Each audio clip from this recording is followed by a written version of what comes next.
One of the biggest differences between Europe and the NBA is getting paid on time or getting paid, period. From what I understand, that really didn't happen with you last year. A lot of guys in Dynamo Moscow had problems. What is that like, not knowing if your next paycheck is going to come and they owe you a lot of money, but you still need to be a professional every day? What kind of feeling is that? Well, I think it's tougher for guys that were with families and they had kids on their arms. But I'm young and I'm not married. I'm single, so it was not that bad for me. I'm telling you right now, I'm just focused on the game, and I take all that aside. So honestly, it was not that much pressure on me. Do you think that the Clippers might end up regretting giving up on you so early at some point?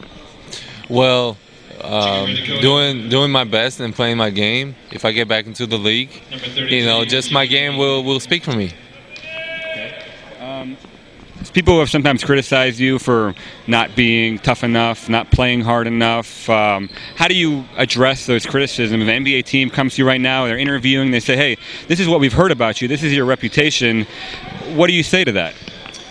Well, honestly, it's like that I don't think I had like a really good chance to show before this, like all what I can do, and if I'm really, aggressive or not aggressive. I'm just trying to be a team player and play my game.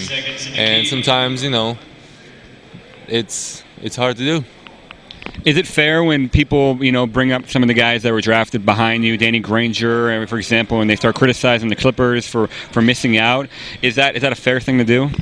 Well, when I came to the league, I needed some time to move from the European style to the American, and I needed some time. So that's when the guys had advantage on me, and especially I was young, so I was playing on like a junior European level, so that's even lower than college or something. And so it was really hard for me. So that's why they had the advantage, and they looked like that they're much better than me. Yeah. Talking about the future of Russian basketball, there's so much talent over there. There's great athletes, but other than the European Championships, which they won a few years ago, it feels like they've had a hard time kind of putting it all together. There's a lot of guys that show a lot of potential early, and then they kind of fall off later on in their career. What are your thoughts on that?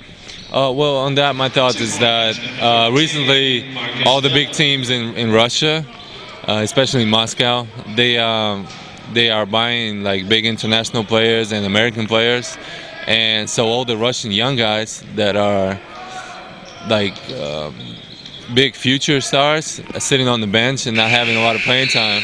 So when it comes to a national team where they're supposed to play, but they don't have that much of a playing experience, so they're not showing their best game, and that's the reason that I think we should play more the young guys and the Russian players, so at the Russian league, so they have experience.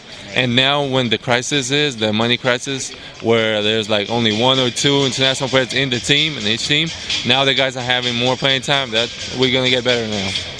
When you retire, 15 years down the road or whatever, America, is that where you want to live, or Russia? What are your thoughts? You came here at such an early age, as opposed to a lot of guys who come here later on, and you speak great English already. So, what do you think about that? Well, it's a hard question, because I think I will discuss that with my wife and my kids. I honestly don't want my kids to be born and raised in America. I want them to be able to understand Russia, because it's a very different country, and to speak Russian really good.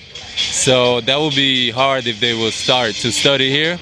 So I think I will be going up in force, but I'm looking forward a lot to be having a place to live in the United States, because that's great. I have that right now in Los Angeles, and I'm trying to stick with it, and it's good. What's it like being a European player in a league where there are almost no European players? There's maybe Trebanski and Chuich and pretty much it. Is that strange sometimes? Do the guys give you a hard time, either your teammates or guys that you go up against? No. I just feel good about it.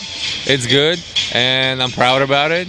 And I think that the D League is a very big level because it's a great competition. Everybody's going hard, and it's a better league than in a lot of countries. I think it's better than the Russian league right now, and you know, so I'm proud to be here. Thank you so much, Yari. I appreciate it. Thank you very much. All right.